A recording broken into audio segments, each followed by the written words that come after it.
171 to 172 I trust you. क्या आपने सुना मिस्टर जडेजा?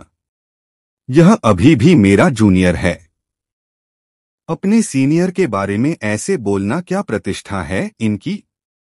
मेरा यहाँ बहुत अपमान हुआ है, इसलिए अब मैं मांग करता हूँ या तो आप इनको अभी यहाँ से निकालो वरना मैं कंसल्टेशन अभी कैंसिल करता हूँ। यह सुनकर डॉ रविंद्र जडेजा के साथ साथ सभी लोगों के चेहरे फीके पड़ गए।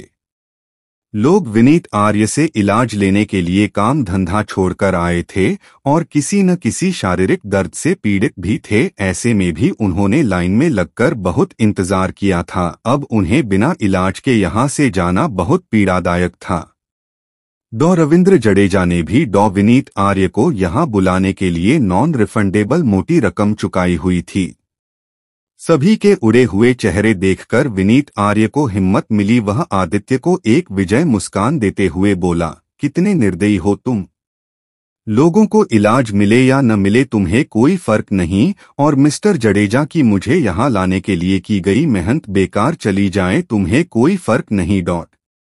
जल्दी से भाग जाओ वरना लोगों को इलाज के लिए जाने को कोई जगह नहीं बचेगी। तुम अपने आप को कुछ ज्यादा ही आंक रहे हो। लोगों के लिए तुम अकेले भगवान के सम्मान नहीं हो। कहते हुए आदित्य ठंडी हंसी हंसा, क्या मतलब है तुम्हारा? विनीत आर्य एक भौं उठाते हुए बोला। आदित्य डॉ रविंद्र जडेजा की तरफ मुड़ा और बोला, मिस्टर जडेजा, अगर आप परमिशन दें तो मैं डॉ विनीत आर्य की जगह लेना चाहता हूँ। मुफ्त इलाज प्रदान करना चाहता हूँ। हाँ, तुम इलाज करोगे? सिर्फ इसलिए कि तुमने एक गोली बनाई? क्या मजाक है यह? विनीत आर्य जोर से हंसते हुए ऊंची आवाज में बोला। डॉ रविंद्र जडेजा भी दुविधा में दिख रहे थे। उन्होंने ने भी पहले आदित्य कपूर का नाम नहीं सुना था। सिर्फ एक गोली के फेमस हो जाने के बाद ही आदित्य का नाम सामने आया था। भले ही वह सहमति नहीं दिखा रहे थे, पर फिर भी उनकी आदित्य को मना करने की हिम्मत नहीं हो रही थी। मिस्टर कपूर, हम आपकी इज्जत करते हैं, पर आप इलाज कैसे करोगे? पास खड़े एक आदमी ने संकोच से पूछा। हाँ मिस्टर कपूर, हम समझते हैं आपका इरादा नेक है, लेकिन प्लीज हमने इतना इंतजार किया है, अब हमें इलाज लेने दीजिए। हम खर्चा करने का सोचकर ही आए हैं। लोगों की भीड़ बहुत रिस्पेक्ट से आदित्य को पीछे हटने की सलाह दे रही थी, क्योंकि उन्हें अभी आदित्य के इलाज पर इतना भरोसा नहीं था। आदित्य ने डॉ रविंद्र जडेजा से पूछा, अगर आप चाहे तो मैं मुफ्त इलाज देने को तैयार हूं, अगर आप चाहें तो मैं चुपचाप यहां से चला जाऊंगा। आदित्य का इतना विनम्र व्यवहार देखकर सभी दंग थे। डॉ रविंद्र जडेजा भी आदित्य से बहुत प्रभावित थे। मिस्टर कपूर, मैं आपकी प्रतिष्ठा की रिस्पेक्ट करता हूं।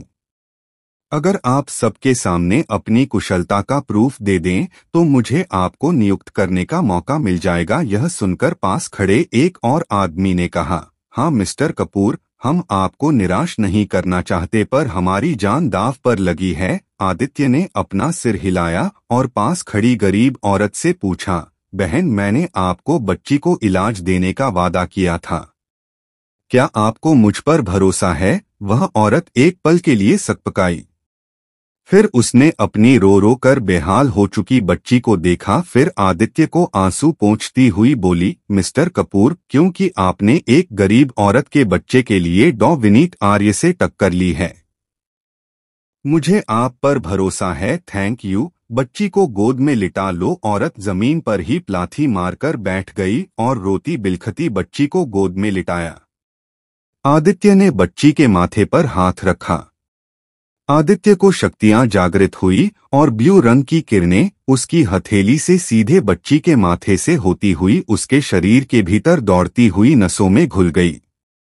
बच्ची की जीवन रेखा तुरंत खतरे से बाहर हुई। अपनी पॉकेट से निकालकर आदित्य ने एक गोली को उंगलियों में मसलकर छोटा किया और बच्ची के मुंह में डाल दिया। 1 मिनट में गोली उसके मुंह में घुलकर पेट में गई और बच्ची ने तुरंत रोना बंद कर दिया। औरत हैरान रह गई।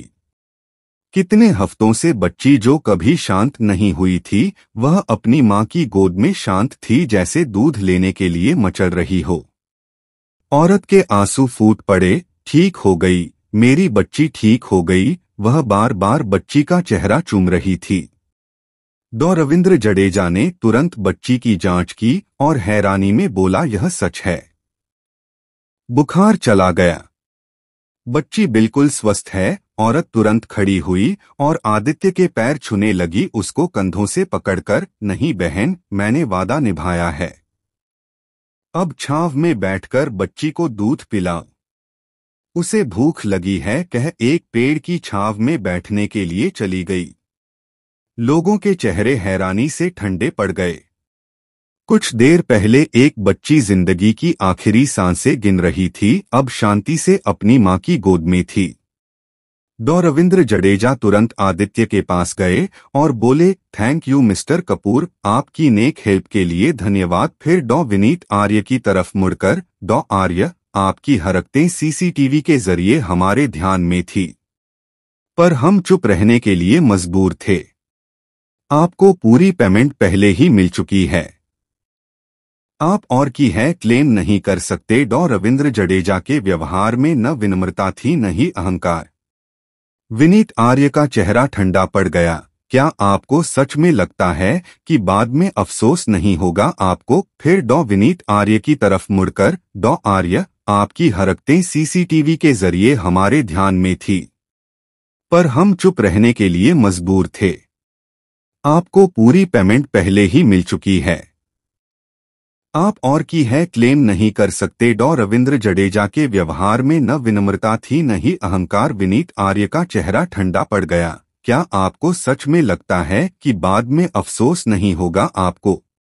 आप निश्चिंत रहिए, मुझे कोई अफसोस नहीं होगा। Now you can go mister Arya. डॉ आर्य का चेहरा बेहद बदसूरत लग रहा था।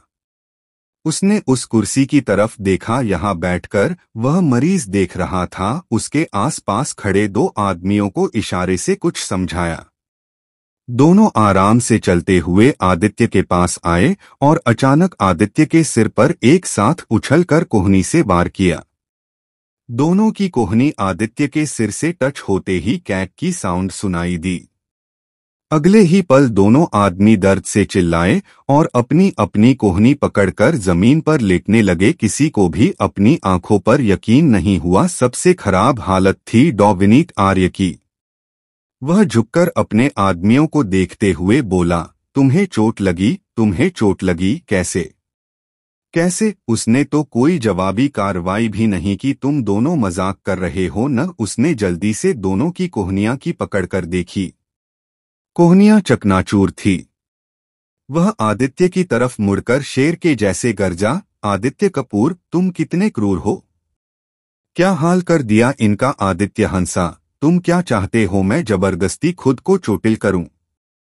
और अगर मात्र मुझ पर हमला करने से इनका यह हाल है तो सोचो अगर मैं हमले का जवाब दे दूं तो क्या होगा? आसपास खड़े लोगों की हंसी छूट गई। डॉ आर्य की हालत पतली हो गई।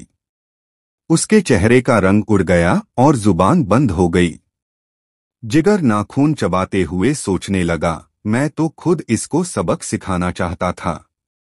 अगर इसे हाथ डाल लेता तो। जिगर आगे सोचने की हिम्मत भी नहीं कर पाया, तुरंत वॉशरूम की तरफ भागा। उसके आदमी भी तुरंत बाहर की ओर भाग गए जिनको उसने कॉल करके बुलाया था। डॉ विनीत आर्य ने इधर उधर देखा और दरवाजे की तरफ भाग गया। जमीन पर रेंगते आदमी हिम्मत करके उठे और उसके पीछे भाग गए। आदित्य ने विक्रम को भी जाने का इशारा किया। वह भी अपने आदमियों को लेकर चला गया। सिर्फ 3 मिनट में यहाँ का माहौल शांत हो गया। मरीज अपने आप पहले की तरह लाइन में लग गए। मिस्टर कपूर, अब आप मरीजों को देख सकते हैं, रविंद्र जडेजा ने आदित्य को प्रसन्नता पूर्वक कहा। आदित्य अब डॉ विनीत आर्य की कुर्सी पर बैठकर मरीजों को देखने लगा। आहूजा मिशन में किंजल कान को फोन लगाते हुए, मॉम, क्या ब्रिजेश अंकल को होश आ गया? अरे नहीं, होश पता नहीं आया नहीं, या आदित्य के डर से यह खुद आंखें नहीं खोल रहा। डॉक्टर ने बताया इसका जबड़ा टूट गया था। सर्जरी तो हो गई पर यह कभी बोल नहीं पाएगा। आशा फ्रस्ट्रेशन में बोली, अरे मॉम, यह तो उस आदित्य ने भी बता दिया था। किंजल आगे रुक गई। उसने टीवी में चल रही न्यूज में कुछ ऐसा देख लिया कि आगे बोलना ही भूल गई। आशा जो अभी और फ्रस्ट्रेशन निकालना चाहती थी, वेटिंग हॉल में चेयर पर पसरते हुए बोली, मुझे तो यह समझ नहीं आता, यह आदित्य वही है जो हमें खाना बनाकर देता था, बर्तन धोता था, कपड़े धोता था, या फिर कोई और उसका जुड़वा भाई निकल आया जो उसका रिवेंज लेना चाहता हो? या इसको कोई अल्लादीन का चिराग तो नहीं मिल गया? पहले नमन का क्या हाल कर दिया, अब ब्रिजेश का एक थप्पड़ से ही क्या हाल कर दिया। अरे मॉम रुको, आपकी बातों में हमारी ही बेइज्जती हो रही है, मैं आपसे बाद में बात करती हूँ, कहकर किंजल ने कॉल डिस्कनेक्ट की और बाहर भाग गई। कुछ देर बाद वह रोड साइड पर एक व्हीलचेयर को धक्का देते हुए ले जा रही थी। जो नमन किसी वक्त बहुत ही आकर्षक हुआ करता था, अब व्हीलचेयर पर बैठा कोई मरियल सा मरीज लग रहा था। किंजल, यह रोड है, कोई पार्क नहीं। तुम अचानक मुझे घुमाने इधर क्यों ले आई? वह तेज तेज चल रही गाड़ियों को देखकर बोला, घुमाने नहीं लाई हूँ, तुम्हें आदित्य के पास लेकर चली हूँ। नमन का चेहरा पीला पड़ गया। किंजल, किंजल, नहीं, तुम मेरे साथ ऐसा नहीं कर सकती। नमन लगभग रोने को हो गया। क्या मतलब है तुम्हारा?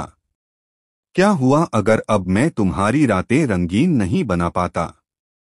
कोई वक्त था जब हम बहुत मजे करते थे, उसी समय की खातिर मुझे बख्श दो किंजल। मैं तुम्हें आज ही तलाक दे दूंगा, तुम जिसके साथ चाहो खुशी से रह लो। मैं तुम्हारे आगे हाथ जोड़ता हूँ, तुम्हारे पाँव पड़ता हूँ, प्लीज मुझे घर ले चलो। नाम हाथ ऊपर उठाकर जोड़ते हुए बोला, क्या बकवास किए जा रहे हो नमन? मैं उसके पास तुम्हें इसलिए लेकर जा रही हूँ ताकि वह तुम्हारा अच्छे से इलाज कर सके। इलाज ही वह करता है। जब से तुम्हारे साथ शादी की है, कितनी बार वह मेरा इलाज कर चुका है। अब और हिम्मत नहीं बची इलाज करवाने की, प्लीज घर की तरफ मोड़ लो मुझे वॉशरूम जाना है। नमन वापस जाने के लिए न 173 इलाज या सजा, इलाज ही वह करता है। जब से तुम्हारे साथ शादी की है, कितनी बार वह मेरा इलाज कर चुका है। अब और हिम्मत नहीं बची इलाज करवाने की, प्लीज घर की तरफ मोड़ लो मुझे वॉशरूम जाना है। नमन वापस जाने के लिए मचल रहा था, पर किंजल आगे आगे ले जाती हुई, बचपना बंद करो, आज वो आदित्य तुम्हें ठीक करेगा। मैं भी देखती हूँ कैसे वो तुम्हारा इलाज नहीं करता। कल तुम्हारे सामने ही ब्रिजेश अंकल का इलाज किया उसने, उसे मत उकसाओ किंजल, वह कपड़े धोने वाला आदित्य नहीं रहा, अब तो सभी को आराम से धो देता है वो। मैं जिंदा हूँ, मेरे लिए यही काफी है। किंजल ने नमन की एक नहीं सुनी और उसे लेकर ट्रेडिशन हेल्थ वेलफेयर में ले आई। उसने देखा आदित्य चेयर पर बैठा था, उसके सामने मरीज थे। वह सीधे नमन को लेकर आदित्य के सामने चली गई और नाटकीय अंदाज में बोली, please doctor, help my husband. Aditya ने नजरें उठाकर देखा पर बोला कुछ नहीं। जैसे ही नमन की नजर आदित्य की तीखी नजरों से मिली, उसका शरीर डर के मारे कांपने लगा। उसको अपने पेट में गड्डू गड्डू महसूस होने लगी। हॉस्पिटल के एक स्टाफ ने आकर कहा, मैडम यहाँ सभी इलाज के लिए आए हैं, आप लाइन में पीछे जाकर लगिए। किंजल प्रोटेस्ट करते हुए, लेकिन मेरे मरीज की हालत ज्यादा नाजुक है, देखो कैसे कांप रहा है, रहने भी दो किंजल, मैं ठीक हूँ, तुम्हें इनकी बात मान लेनी चाहिए। नमन नकली मुस्कान जबरदस्ती सजाते हुए बोला। उसकी नजर आदित्य के चेहरे से हट नहीं रही थी और आदित्य के जिस चेहरे पर उसने किसी वक्त हाथ उठाया था, आज उसके उसी चेहरे पर छाई शांति उसे शमशान की शांति प्रतीत हो रही थी। किंजल को नमन की बात पर गुस्सा तो बहुत आया, पर वह अब और कुछ भी नहीं कर सकती थी। वह व्हीलचेयर को खींचते हुए पीछे ले गई। जब से आदित्य की आज की फ्री कंसल्टेशन की बात शहर में फैली थी, लोगों की अचानक भीड़ उमड़ पड़ी थी। कुछ लोग तो बस एक नजर आदित्य को देखने ही आए थे कि हीलिंग पिल बनाने वाला आखिर है कैसा। कुछ युवा लड़के सान्याल परिवार के पतन से ही आदित्य के फैन हो गए थे। भले ही आदित्य ने अभी तक किसी भी जर्नलिस्ट को कोई भी इंटरव्यू नहीं दी थी, पर हीलिंग पिल के बाद से ही हर मैगजीन का कोई न कोई कॉर्नर आदित्य की एक्टिविटीज को दूर से ही कवर करता रहता था, जिससे वह युवा पीढ़ी में एक रोल मॉडल जैसे छाया हुआ था। कुछ जवान लड़कियों ने रूबी वालिया की आदित्य के साथ रिलेशन में होने की खबर सुनी थी।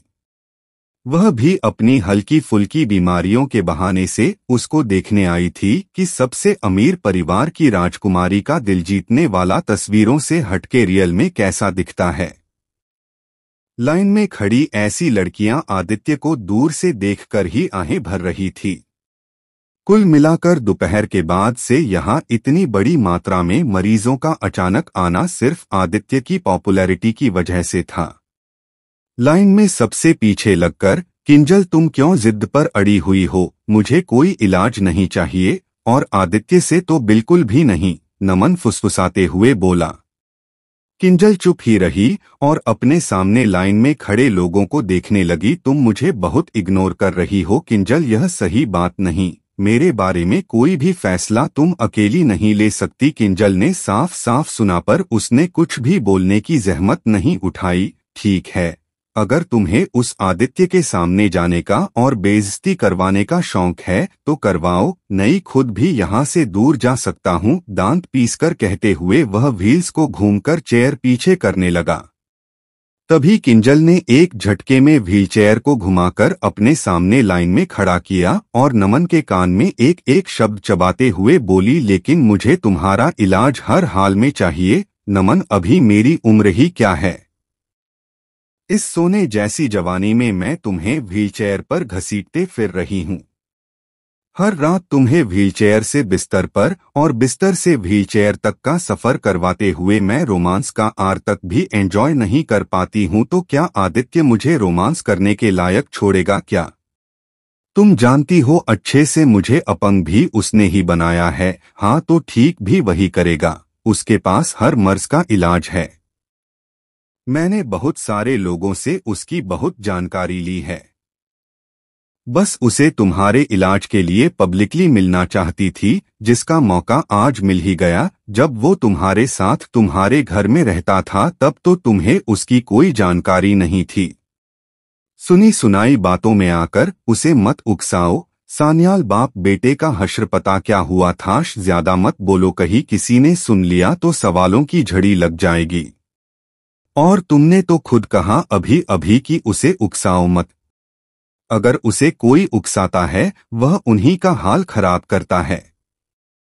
हम उसे उकसा नहीं रहे, बाकी लोगों के जैसे ही खड़े हैं। तो तुम्हें ज्यादा चिंता करने की कोई जरूरत नहीं है। इसके बाद किंजल ने अपनी नजरें सामने जमा दी। नमन अब और मना नहीं कर पाया। मजबूरी में बस आदित्य के फिर से सामने होने का इंतजार करने लगा। आदित्य लगातार मरीज देख रहा था। जब से वह कुर्सी पर बैठा था उसने एक बार भी ब्रेक नहीं लिया था। करीब 4 घंटे बाद किंजल और आदित्य के बीच लोगों की लाइन खत्म हुई। सबसे लास्ट वाले मरीज नमन के साथ किंजल को अभी तक यहीं देखकर आदित्य कुछ दंग रह गया। उसे उम्मीद नहीं थी किंजल कभी लाइन में लगकर उसके पास आने के लिए इतना इंतजार कर पाएगी। नमन ने तो मुंह को ताला ही लगा लिया। अब कुछ भी हो जाए वह चुपचाप झेलने के सिवाय और कर भी क्या सकता था। किंजल आदित्य के सामने खड़ी होते हुए, आदित्य मेरे हस्बैंड को ठीक कर दो प्लीज। आदित्य सपाट लहजे में बोला, मैं बीमारी का इलाज करने के लिए यहाँ हूँ। इसे यह बीमारी नहीं लगी, सजा लगी हुई है। 174 बिना किसी स्टैंड के किंजल आदित्य के सामने खड़ी होते हुए, आदित्य मेरे हस्बैंड को ठीक कर दो प्लीज। आदित्य सपाट लहजे में बोला, मैं बीमारी का इलाज करने के लिए यहाँ हूँ। इसे यह बीमारी नहीं लगी, सजा लगी हुई है। नमन यह सुनकर शर्मिंदा सा हो गया।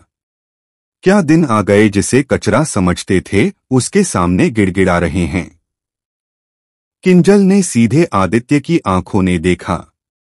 उसने पहले पता किया था कि कुछ लोगों को सजा देने के तुरंत बाद आदित्य ने ठीक भी किया है, इसलिए उसे उम्मीद नहीं थी डॉक्टर की चेयर पर बैठकर भी वह पर्सनल रंजिश को पहले देगा, वो भी पब्लिकली। आदित्य, मेरे हस्बैंड को तकलीफ है।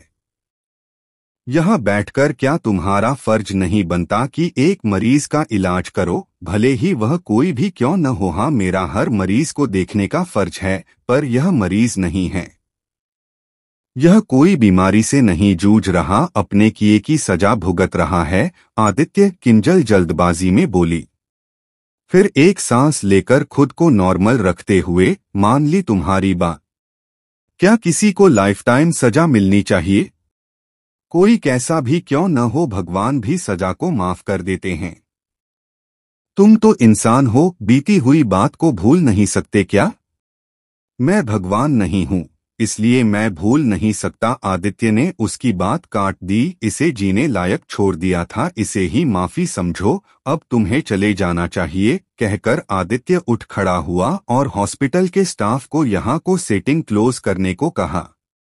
किंजल और नमन ही लास्ट में थे, इसलिए अब कोई और मरीज देखने को नहीं थे। रात भी हो चुकी थी, इसलिए आदित्य अब जाना चाहता था। जैसे ही वह उठकर जाने लगा, किंजल ने उसका रास्ता रोक लिया। तुम ऐसे नहीं जा सकते आदित्य, डॉक्टर मरीज के लिए किसी भगवान से कम नहीं होता। तुम नमन को ऐसे छोड़कर नहीं जा सकते। आदित्य किंजल को अच्छे से जानता था, इसलिए वह उसके मुंह नहीं लगना चाहता था। तुम अपने काम से मतलब नहीं रख सकती क्या? मुझे क्या करना है क्या नहीं, इसे तुम डिसाइड नहीं करोगी। मैंने तुम्हें क्लियर कर दिया था, जिंदा रहना है तो मुझे उकसाना मत, आदित्य दांत पीसते हुए बोला। उसकी आंखों में गुस्से की झलक दिखी। अगले ही पल किंजल आदित्य के सामने घुटनों के बल बैठ गई। ड्रामा डॉट किंजल रिक्वेस्ट करते हुए बोली। नहीं आदित्य, ड्रामा नहीं, एक बार मेरी बात सुन लो, मुझे समझने की कोशिश करो। अगर फिर भी तुम्हें मुझ पर यकीन न हो तो भले ही मुझे भी नमन के जैसे अपंग बना देना। आदित्य को न तो उस पर यकीन था, न ही उसके साथ समय बर्बाद करना चाहता था। वह आगे जाने लगा, तभी किंजल उसके पैरों से चिपक गई। आदित्य को बहुत अजीब लगा। किंजल बहुत नकचड़ी थी, वह कभी किसी के पैरों में भी बैठ सकती है। यह आदित्य के साथ साथ नमन के लिए भी शॉकिंग था। आदित्य पापा की डेथ के बाद उनके सभी इन्वेस्टर्स ने कदम पीछे खींच लिए, क्योंकि किसी को भी मेरी और मॉम की काबिलियत पर यकीन नहीं। यह सच भी है, मैंने कभी कोई काम ढंग से नहीं सीखा था, यह तुम भी जानती हो। पर अगर ऐसे ही चलता रहा तो हम पूरी प्रॉपर्टी बेचकर भी जीवन बसर करने के लायक नहीं रहेंगे। नमन भी अपंग हो गया, उसका भी पूरा बिजनेस डूब चुका है। हम ज्यादा दिन तक खुद को सरवाइव नहीं कर पाएंगे। अगर तुम नमन को ठीक कर दोगे तो वह कम से कम पापा का काम संभाल लेगा। आदित्य ने किंजल की आंसुओं से भीगती हुई आंखें देखी तो कड़वाहट से हंसा। अब तुम्हें पापा के बिजनेस की चिंता हो रही है, उसके आसरे तुम जीवन यापन करना चाहती हो, जिसे उन्होंने मेहनत और लगन से एक मुकाम तक पहुंचाकर तुम्हें अच्छा स्टेटस दिया। मुझे अच्छे से याद है, उनकी डेथ वाले दिन आप लोग जश्न मनाने को तैयारी में थे, मुझे एहसास है इस बात का। प्लीज हम पर दया करो। तुम यहाँ मरीज देख रहे हो सुनकर मैं 3 किलोमीटर पैदल चलकर आई हूँ। नमन को ठीक कर दो, चाहो तो उसके बदले में मेरी टांगे तोड़ दो। नमन की आंखें भर आई। जिस किंजल को वह परेशानी का टोकरा समझ रहा था, वह उसके लिए भीख मांग रही थी। आदित्य को भी लगा आज किंजल का बिहेवियर वैसा बिल्कुल नहीं जैसा अक्सर रहता था। वह सचमुच जीवन की कठिनाइयों से परिचित हो रही थी। तुम पहले ही खुद का कोई स्टैंड नहीं रखती किंजल, इसलिए तुम अपंग ही हो जो खड़े रहने के लिए किसी और पर निर्भर हो। ठीक है, इसे मैं ठीक कर देता हूँ, देखता हूँ यह क्या गुण खिलाता है ठीक होने के बाद। पर मुझे परेशान करने के लिए मैं दोबारा कभी माफ नहीं करूँगा। किंजल बहुत उम्मीद और खुशी से नमन को देखने लगी। नमन आदित्य से नजरें मिलाने से भी डर रहा था। आदित्य ने एक गोली नमन को खाने को दी और उसके एक घुटने पर हाथ रखा। आदित्य की शक्तियां जागृत हुई और हरे रंग की तरंगे नमन के घुटने में चली गई। उसके शरीर में दौड़ती हुई तरंगे जब उसकी बैकबोन में गई तो आदित्य ने तुरंत अपना हाथ पीछे खींच लिया। नमन को शरीर में पहले गर्मी का फिर अचानक ठंड का एहसास हुआ। उसको अपनी पीठ में कुछ मजबूती का एहसास हुआ तो वह व्हीलचेयर से उठकर खड़ा हो गया, पर एक घुटने पर सही से वजन झेल न कर पाने की वजह से वह गिर गया। किंजल भागकर उसके पास गई, खुशी और हैरानी के साथ, नमन नमन क्या तुम खुद अपने आप खड़े हुए थे? हाँ बताओ मुझे। किंजल उसको सहारा देने लगी। नमन कुछ कहना ही चाहता था तभी आदित्य बोला, मैंने इसकी एक टांग और बैकबोन ही ठीक की है ताकि इसे एहसास होता रहे किसी वक्त रूबी को खतरे में डाला था। बोलकर आदित्य रुका नहीं, सीधे हॉस्पिटल के अंदर वाली बिल्डिंग की तरफ चला गया। नमन और किंजल एक दूसरे को पकड़कर खड़े उसे जाते हुए देखते रहे। 175 राइज और पतन। किंजल भागकर उसके पास गई, खुशी और हैरानी के साथ, नमन नमन क्या तुम खुद अपने आप खड़े हुए थे? हाँ बताओ मुझे। किंजल उसको सहारा देने लगी। नमन कुछ कहना ही चाहता था तभी आदित्य बोला, मैंने इसकी एक टांग और बैकबोन ही ठीक की है ताकि इसे एहसास होता रहे किसी वक्त रूबी को खतरे में डाला था। बोलकर आदित्य रुका नहीं, सीधे हॉस्पिटल के अंदर वाली बिल्डिंग की तरफ चला गया। नमन और किंजल एक दूसरे को पकड़कर खड़े उसे जाते हुए देखते रहे। डॉ रविंद्र अपने ऑफिस में थे, उनके सामने आदित्य बैठा हुआ था। मिस्टर कपूर, आपने आज यहाँ आने वाले मरीजों के लिए एक मसीहा जैसे काम किया है। उनके साथ साथ इस हॉस्पिटल का पूरा स्टाफ आपका आभारी है। मिस्टर जडेजा, मुझे लगता है आप कुछ ज्यादा ही फॉर्मल हो रहे हैं। मैं हमेशा सही के साथ खड़ा रहता हूँ। एक मुस्कान के साथ, आपकी यही प्रतिभा किसी और के पास नहीं है। चापलूसी की कोई गुंजाइश नहीं है। आप बहुत जल्द मुद्दे पर आ जाते हैं। खैर, मेरे पास आपके और मेरे लिए एक अच्छी डील है। आदित्य ने भौहें सिकोड़ी। रविंद्र जडेजा उसे आगे बताते हुए बोले, आप इस काम के लिए हमारी हेल्थ वेलफेयर एसोसिएशन को परमानेंट ज्वाइन कर सकते हो। आपका आहुदा मेरे बाद दूसरे नंबर पर होगा और सैलरी भी अच्छी होगी। इसके बाद वह आदित्य के रिएक्ट का इंतजार करने लगे। आदित्य ने एक पल सोचा, आखिर ट्रेडिशन हेल्थ वेलफेयर में उसे भी तो खुद को साबित करना है। अगर वह पहले से ही एसोसिएशन को ज्वाइन कर चुका होगा तो उसे पार्टिसिपेट करने के लिए अगले साल तक इंतजार नहीं करना पड़ेगा। ओके मिस्टर जडेजा, पर जितनी मुझे सैलरी मिलेगी उसके बदले में मुझे जड़ी बूटियां दे देना हर महीने। आज भी मैं यहाँ जड़ी बूटियां लेने ही आया था। मिस्टर जडेजा हंसे। ओके डन मिस्टर कपूर, यहाँ किसी भी चीज की कमी हो सकती है पर जड़ी बूटियों की नहीं। आदित्य ने आज पूरी शाम सर्विस दी थी तो उसे अपनी पसंद की बहुत सारी जड़ी बूटियां लेने का मौका मिल गया। आदित्य आधी रात तक घर पहुंचा। घर आते ही उसे कुछ अजीब सा एहसास हुआ। पूरे विला में भूतिया सन्नाटा छाया हुआ था। इसका मतलब अमन अभी तक वापस नहीं आया। आदित्य जल्दी से विला में गया। उसने सभी जगह ढूंढा। वह जैसे विला को छोड़ कर गया था वैसे ही था, लेकिन यह अमन चला कहाँ गया? अब तो 2 दिन बीत गए। आदित्य ने उसका नंबर डायल किया। अमन का मोबाइल स्विच ऑफ था। आदित्य अपने रूम में आकर आंखें बंद करके बैठ गया और उसने अमन की प्रेजेंस जानने के लिए अपनी शक्तियों को जागृत किया। उसके आसपास सफेद रोशनी दिखने लगी। धीरे धीरे रोशनी इतना बढ़ गई कि पूरा कमरा सफेद हो गया। आदित्य एक मन होकर ध्यान में बैठा हुआ। उसके शरीर को गर्मी का एहसास हुआ, फिर भी वह बैठा ही रहा। उसकी शक्तियां अपने चरम पर पहुंच गई। इस समय आदित्य के पास बहुत पावर थी। आखिर वह हर समय एनर्जी को आकर्षित करता था। उसने पूरी ताकत लगा दी। अचानक सफेद रोशनी गायब हो गई। रूम का टेम्परेचर भी नॉर्मल हो गया। आदित्य ने आंखें खोल दी।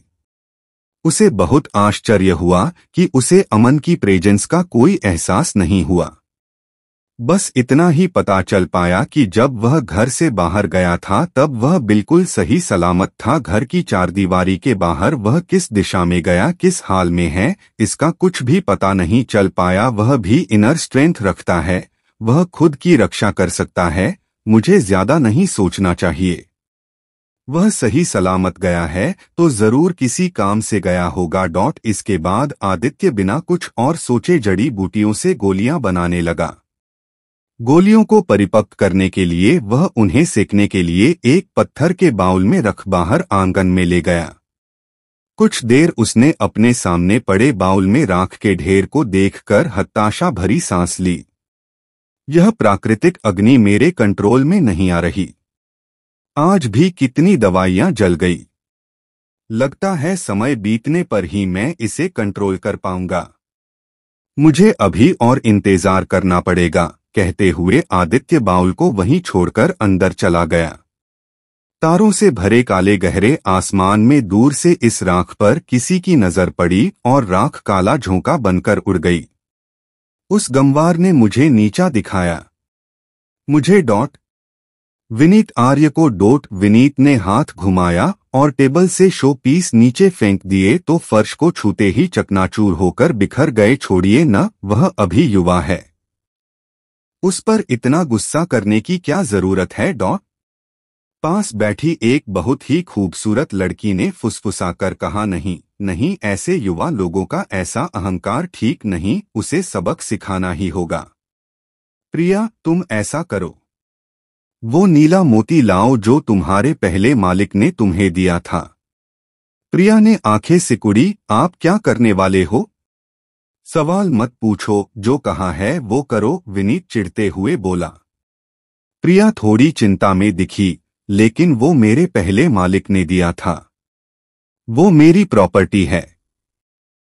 अपने हार दिया था, क्या वो ला दूं? विनीत अपनी खींच को दबाते हुए प्रिया का चेहरा अपने दोनों हाथों में भरकर, वो तुम्हारे पहले मालिक ने दिया था, अब तुम्हारा मालिक मैं हूं, तो मेरा कहाँ मानो, मैं उससे भी कीमती गिफ्ट दूंगा तुझे। जाओ नीला मोती लाओ। प्रिया और मना करने की हिम्मत नहीं कर पाई। प्रिया के जाते ही विनीत ने किसी को कॉल किया और गुस्से का घूंट भरते हुए बोला, आदित्य कपूर के बारे में पूरी जानकारी और स्पेशल उसके दुश्मनों की जानकारी मुझे 1 घंटे में चाहिए, और कॉल डिस्कनेक्ट कर दी। प्रिया कमरे से बाहर आई और नीला मोती विनीत को देते हुए बोली, आदित्य राइजिंग स्टार है, आपको उसे और नहीं उकसाना चाहिए। विनीत मोती पकड़कर बात को हवा में उड़ाते हुए, बहुत हो गया, उसका राइज अब पतन होगा।